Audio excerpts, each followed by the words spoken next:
बच्चों, आपका स्वागत है संकल्प एकेडमी बाय अभिषेक में। आज हमारा लेक्चर थर्ड है बच्चों। अगर आपने लेक्चर 2 और फर्स्ट नहीं देखा है तो आपको मेरे प्लेलिस्ट में मिल जाएगा, आप वहां से जाके देख सकते हो। तो चलो बच्चों शुरू करते हैं। मैनेजमेंट स्टडीज यानी कि प्रबंधन अध्ययन। In order to understand various factor involve in the chain of production such as mean of production, human resource and process of production, as well as the chain of market and sales management, etc. It is essential to have a knowledge of similar functional system of the past. Production chain, सामान बनने से बेचने तक की पूरी process को समझने के लिए हमें कई फैक्टर, चीजें समझनी होती है। जैसे बच्चों मीन्स ऑफ प्रोडक्शन, चीजें बनने के साधन जैसे मशीन, क्या टूल लगेंगे, और फैक्ट्री। ह्यूमन रिसोर्स जैसे लोग जो काम करते हैं यानी कि वर्कर और स्टाफ। प्रोसेस ऑफ प्रोडक्शन यानी कि काम करने का तरीका, कैसे चीजें स्टेप बाय स्टेप बनती हैं, वर्कर क्या करते हैं, ये सब। मार्केट एंड सेल चेन यानी कि सामान कैसे बिकता है, शॉप पर कस्टमर कैसे लेता है और सेलिंग कैसे होता है। इन सब को अच्छे से समझने के लिए हमें पास्ट इतिहास के सिस्टम के बारे में भी जानना जरूरी है। It is essential to understand the psychological character of people working at various levels in the chain of production and marketing for healthy management. अच्छा मैनेजमेंट करने के लिए हमें लोगों की साइकोलॉजी, मन और सोच समझनी होती है। अलग अलग लेवल के लोग होते हैं। वर्कर यानी कि काम करने वाला, मैनेजर देखने वाला, सेलर बेचने वाला। हर किसी का सोचने और फील करने का तरीका अलग होता है। हर सबका काम अलग होता है। अगर हम उनकी फीलिंग और बिहेवियर समझेंगे तो काम स्मूथली अच्छे से चलेगा। In order to achieve it understanding of the social and economic institution that support the industrial and commercial process is important. अच्छा मैनेजमेंट करने के लिए हमें सोसाइटी, समाज और इकोनॉमी, पैसे का सिस्टम को भी समझना होगा। कुछ इंस्टीट्यूशन जैसे संस्थाएं मदद करती हैं। बैंक क्या करता है, पैसे देता है जिसको फैक्ट्री खोलना है। गवर्नमेंट क्या करता है, रूल बनाती है। मार्केट क्या करता है, जहां चीजें बिकती है। ये सब मिलकर इंडस्ट्री, फैक्ट्री और बिजनेस को सपोर्ट करते हैं। Knowledge of history is the regard make the management at various level easier. अगर हमें हिस्ट्री, इतिहास का नॉलेज होगा तो मैनेजमेंट करना आसान हो जाता है, क्योंकि हम पुराने मिस्टेक से सीखते हैं, फिर हम अच्छे मेथड यूज करते हैं। तो बच्चों थोड़ा सा मैं इसको और इजियर कॉन्सेप्ट क्लियर कर दूं तो मैनेजमेंट का मतलब सिर्फ बॉस बनना नहीं है। ये है काम को सही तरीके से चलाना, लोगों को समझना, सही डिसीजन लेना। और ये सब आसान होता है जब हमें past plus people plus system समझ आता है। कुछ एग्जाम्पल बता दूं बच्चों, 2 एग्जाम्पल आपको बताऊंगा। जैसे कि फैक्ट्री, स्टेप 1 होता है बच्चों machine, means of production. Step 2 होता है बच्चों वर्कर, काम करता है, ह्यूमन रिसोर्स। स्टेप 3 होता है प्रोसेस से चॉकलेट बनती है। स्टेप 4 होता है मार्केट में बेचते हैं। अगर हमें पुराने तरीके पता होंगे तो हम बेटर तरीका यूज कर सकते हैं। दूसरा एग्जाम्पल बता दूं बच्चों, जैसे कि पीपल अंडरस्टैंडिंग। अगर वर्कर थका है, टायर्ड है और मैनेजर उसे डांटता है तो काम खराब होगा, लेकिन अगर मैनेजर समझे और हेल्प करे तो काम अच्छा होगा। अब हम देखेंगे बच्चों आर्ट्स यानी कि कला। It is important to understand the development of various art form with the help of their style of expression and their foundation in the form of intellectual, emotional, cultural tradition. Arts यानी कि कला को समझने के लिए हमें ये जानना जरूरी है कि डिफरेंट आर्ट फॉर्म जैसे कि पेंटिंग, डांस या म्यूजिक, ये कैसे डेवलप्ड, विकसित हुए। हर आर्ट का एक स्टाइल ऑफ एक्सप्रेशन होता है, मतलब वह अपनी बात कैसे दिखाता है, जैसे रंग, आवाज या movement.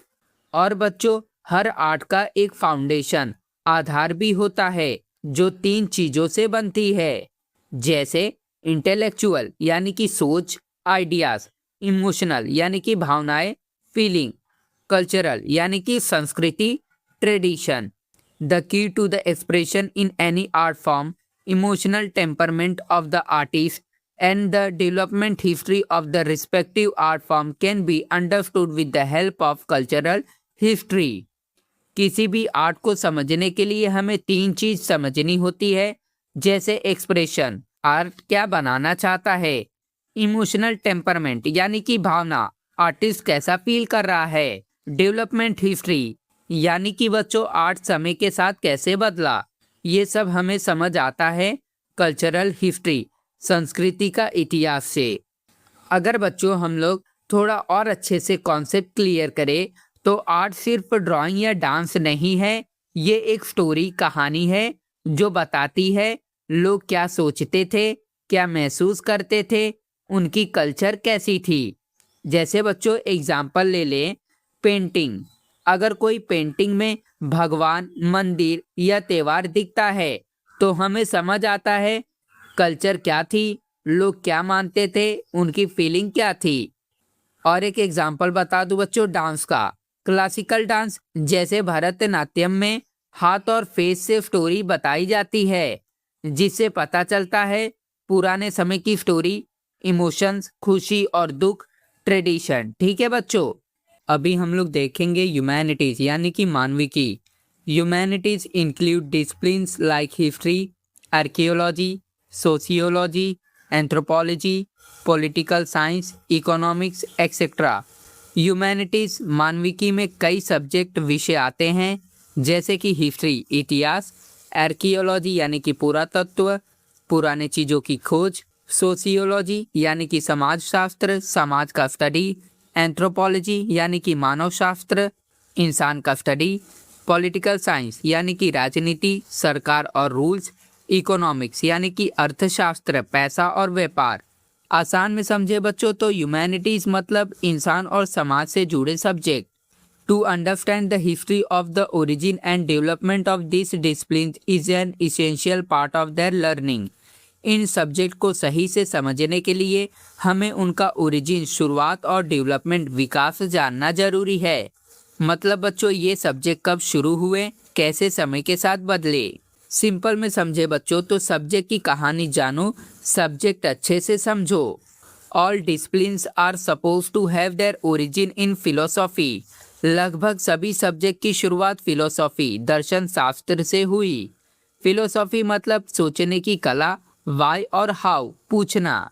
Ancient people all over the world try to speculate in order to understand the relationship between the universe and human existence. पुराने समय के लोग पूरी दुनिया में सोचते थे, मतलब स्पेक्यूलेट करते थे।